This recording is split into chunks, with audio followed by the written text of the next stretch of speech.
every time you have speakers on a face like this, and you put the same signal into them, you don't just get spatial effects, you get acoustic interference at the source. And that's not a good thing. Stereo is based on acoustic interference between two sources, two sides. And you get interference effects, it causes an elevation error, so you usually hear the image somewhere up above where the speaker is. That's a stereo interference error. It's a good error, but it's not displeasing to the ears. What is when you have multiple sources on each side interfering with each other. And so when this is radiating forward, it's also radiating all the way around the speaker. The only thing that radiates forward is the tweeter at high frequencies. As you go lower down, dome is small, the frequency wavelengths get long, and it just wraps right around the speaker. So each one of these domes at the crossover frequency that it's operating at is omnidirectional. It's wrapping around the baffle on every side, and so you're getting a lot of acoustic interference at the source. So that is part of the diffuseness that you're hearing. It's not just the reflections on the wall. That's part of it, but there's also a lot of acoustic interference happening at the speaker itself. So that is diffusing sound beyond the fact that there's reflections all the way around the speaker. Is that blurring the image as well? Yes, absolutely correct. So pass, love, first wavefront is that you hear predominantly direct sound if it's significantly louder than the reflected sounds. If there's a spurious or specular reflection that's fairly loud in a short time period, very short time period, then it almost sounds like an echo. As it extends in time, it becomes just spaciousness. You don't hear it as an echo. So, if those were more narrow dispersion drivers, if those were more narrow dispersion drivers with less of the diffusive effect, would that change? What he said that he wanted me to build a speaker that had 90-degree, that's physically impossible. You can't do that. The only way to do that is to build like a cardioid, which is what those are. These are cardioids. These subwoofers are actually cardioids. They radiate forward with very little radiation going backward. But what they depend on is out of phase frequencies and delayed frequencies coming out of the sides. So to get that forwardness, you have to have radiation from the sides. So you can't do that on all four corners. You'd have to have 4 cardioids, and they'd be bandwidth limited. So what Gary is talking about is not the reality of physics. High frequencies will be directional. Low frequencies are going to be omnidirectional unless you do a cardioid, like something like that. So something like this is going to be largely omni at low frequencies because the drivers will be correlated because they're close together, and then you get up in frequency and it starts to have sort of a rose petal look.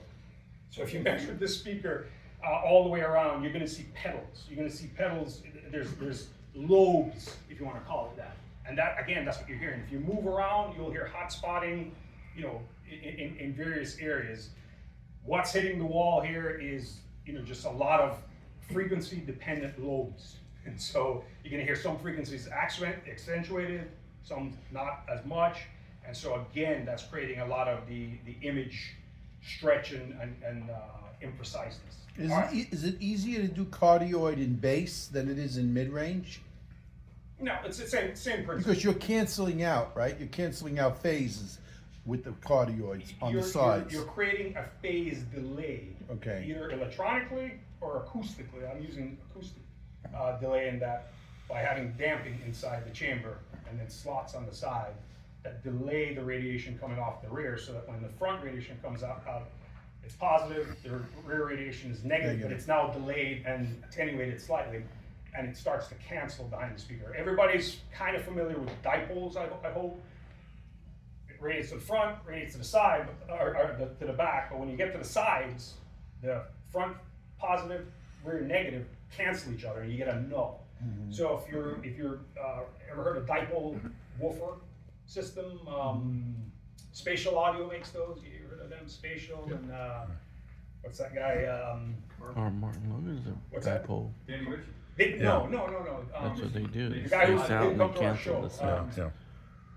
Clayton Shaw, his dipole speakers use bass drivers. If you stand in front of him, you get plenty of bass. If you stand behind him, you get plenty of bass. If you stand to the side of him, you get no bass. It's a cancellation. Anyway, So getting back to these, like I said, are pretty much, multipolar with a lot of interference.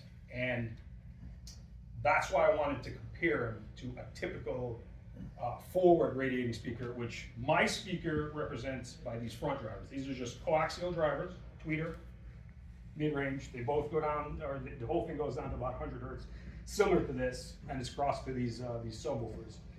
And so when I switch between Gary's system and mine, I can switch between his, which is a multipolar with radiation coming from every which direction, and a monopole radiation from this, which is just the front driver working. Now, it's a little more complicated than that because I actually use this top driver, which is identical to this, as a baffle step driver. It's adding bass only. It's just filling in the bass where this will start to roll off to limit the excursion. And then I flip that around. When I switch it to the next mode, it's an Omni. This driver is the same driver on top. It's a coax. It fires into this cone and it goes out in every direction. A true Omni, unlike what Gary has here. This is actually much more of an Omni radiation, where there's no rose pedaling going all the way around the speaker. No. If you measure it from the front, from here, from there, it measures exactly the same. Yeah, Like an exactly. NBL, like almost Similar like to an MBL. The MBL is a bit more Omni than that because they use a sort of egg-shaped driver. It's like an that's ohm, Omni right? around and then Omni, vertically as well. This is just a coaxial driver firing into a cone, so it's laterally Omni, which is predominantly how we hear imaging. We have ears on the sides of our heads, not top and bottom, so our hearing is geared towards hearing lateral imaging. Our vertical perception sensitivity is far lower than our lateral. So What's the radiation of your front driver? it's a coax, so at 100 hertz it's Omni. At 2 kilohertz it's starting to beam a bit because it's a tweeter inside of a woofer cone, so it acts like a horn. So it has the lobing that you're talking about? No, not at all. It's waveguide type loading. He said lobing. No, where would the lobing come from? There's no lobing. You If just you measure, said that you have lobing all around with. because your drivers are, you have a tweeter here, a tweeter here, a tweeter here, interfering with each other. There's only one tweeter here. It's not interfering with anything. It's crossed over to the mid-range. All right. So above 2 kilohertz, it's just one tweeter firing forward. Below 2 kilohertz, it's just a mid-range. All I'm talking about is the high frequency range. Yes. You can certainly make a horn type driver that goes around 90 degrees, like a synergy horn. Yeah, well, this is 90 degrees at 3 kilohertz or so. I mean, it's going to narrow eventually once the driver, the piston is smaller than the wavelengths that it's reproducing. And so it gradually, at 20 kilohertz, it's pretty narrow. It's almost like a flashlight narrow. But at 2 kilohertz, it's now guided by the cone of the driver. Okay. So AJ, you don't have any rear tweeter on this particular model. Oh. So we're going to compare IMP, which is a multiple kind of Omni type of sound, to a much closer to an Omni sound, to a monopole, which most of you have heard, a typical bookshelf type speaker, a coax, a KEF, any of those, tannoy, they use these type of coax, it's more of a point source. And then the last setting, I have 3 settings: monopole, omnipole, and then mipole, which is, there's a rear driver, a horn, and it's got internal diffusion inside the speaker, and there's a driver firing into that diffuser, and it comes out of the horn. So what's coming out the backside is diffuse, and then it's electronically delayed, so that if the speaker was this close to the wall, it still has 6 feet of delay coming off the back, regardless of where you position it. Here we have 6 plus, 10, it's 5 and 5 reflection. So it'll work in a room even if the speaker is placed against the wall. But the point was to show both monopole, everybody heard that, omnipole, everybody's heard of NBL type speaker, and then a third and final mode where this is much closer to the scientific approach to getting reflections into the room. Because what Gary was talking about with Bose and what he was measuring in the Boston Symphony Hall, in a very large space, the reflections there's so many of them and so delayed, they're statistically diffuse. You can't pinpoint a location of where they're coming from. There's just so many, and they're so delayed that they're a diffuse field. And so it sort of envelops you. It's all around you. You know you're in a space. Visually, you can see that you're in a large space. But the sound is coming from the stage, and then it's just coming from all around you, and that's where the reflections are. When you record that and reduce it down to stereo, and then try to reproduce that in a room, you don't have those kind of delays. You don't have that kind of space. Your eyes tell you you're in a living room, and then the sound that is coming from either the backside of the speaker or even the Omni is the same as the front coming off. So you're going to have strong specular reflections. It's not diffuse at all. You're not going to have the time delays. You're not going to have what would be the sensation of a diffuse field.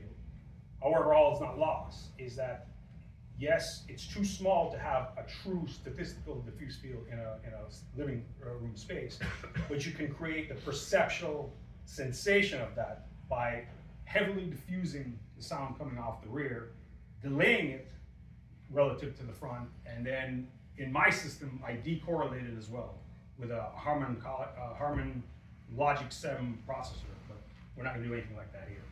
So, with that said, the subwoofers hold the electronics. These are cardioids, like I said, and they just tether to these things so that I didn't have a big old thing sitting on top of Gary's. There shouldn't be much interference with the speakers interfering with each other. If I took this off and Gary played his speakers again, they should sound almost exactly the same. There really shouldn't be much, because the NPMs have some kind of vertical control of directivity, so there shouldn't be much reflections and stuff off of this. So, with that said, what I was planning on doing is playing a couple tracks. I'll play it on Gary's, and then I can switch to the monopole. In human hearing, there's something called adaptation. There's going to be a dramatic shift in how you hear the sound.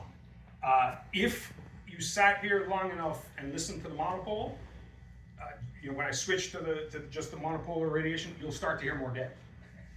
But because it takes a little time for your hearing system to adapt to that, it's going to be fairly dramatic when I switch from his to these. It's going to sound like the sound is just right in front of you, which is the thing that he doesn't like from forward radiating only speakers.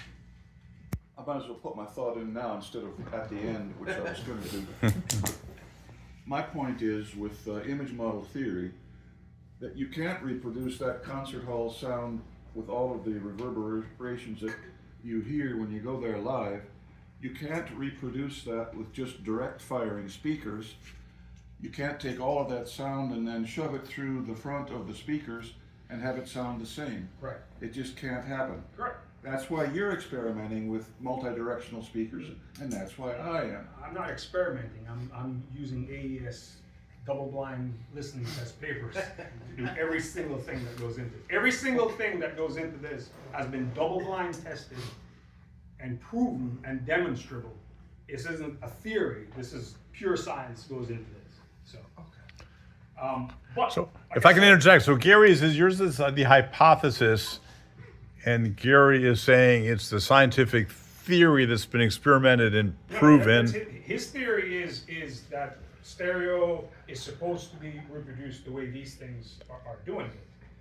But the problem is, how do you reproduce a song that's recorded in a vocal booth, where a vocalist is standing in a booth? Oh, okay. Where's the concert hall there? There isn't. Yeah. Well, what about electronic, AC/DC, something like that that's recorded in a studio? That has nothing whatsoever to do with a concert hall. It has nothing whatsoever to do with large amounts of reflections. Then it won't come out. It would be I've got a helpful. sample. And that, It won't. What do you mean it won't come out? How would it not come out of these speakers? If there's no reverberation hall recorded, it won't come back to you in a recording.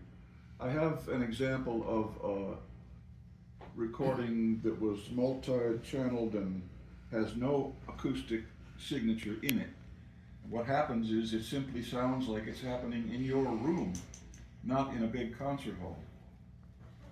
Right. That may be a great misconception My that people point, have my about this. point was that if you play a vocal booth recording, where there's zero reflections in the recording, and Kind you of play it back like on when he this. was walking around and talking. That's what he kind of tried to do. Right, outside, when he, that's kind of, because it was no ambience. Right. Yes, It's kind of like what he was trying to do. but it didn't sound like he was in an agriculture or outside. No, It sounded- that's not there's- outside. because there's too many reflections. position. Well, here's the bottom. I'm gonna play some music. Hey, you're gonna hear it. You're gonna, that's the beauty of this whole thing. Somebody's right there. We're ready. No, I was just cheering. Oh, music? Yeah, that's a good idea. All right. Coherent sound. Put your money where your mouth is. Yeah, right, there you Let's go. get started. You want the lights on or off? That's Oh, fake. does it matter? Well, you can't see the screen. Yeah, turn off the lights. Turn off the lights. Yeah, don't hit the wrong switch. Holy cow! John, stay away from the lights. Can we can you turn the kitchen one back on? Yeah, that's that's cool. fine. That's good. That's good. That's good. That's good. All right. So where do we? All right, Gary, you're leading off the program here. On that green thing, the box is Gary's system. When I switch to channel 2, it's going to be mine, and then I will switch mine typically from monopole to omni, and then the third setting is the monopole forward and the rear drivers. Is there any indication on that display when those Yes, changes on occur? the subwoofer, you see that little thing on the Where? so The green LED. no, the Oh. green LED is switching between mine and Gary's system. Talking about the little Channel- corner light? channel- Ah, this okay. right here, Right here? yep, is gonna be. Oh. I don't want to mute it. Mute. Hey now. All right. So all right. One will be monopole. PR1. Program 2 is Omni. Program 3 is the rear drivers. So we're gonna start out, like I said, with just the monopole. So Are we you should playing hear- Gary's now or yours? We're playing Gary's first, and then I'll switch. I'm gonna walk back there for a few minutes, during this somewhere.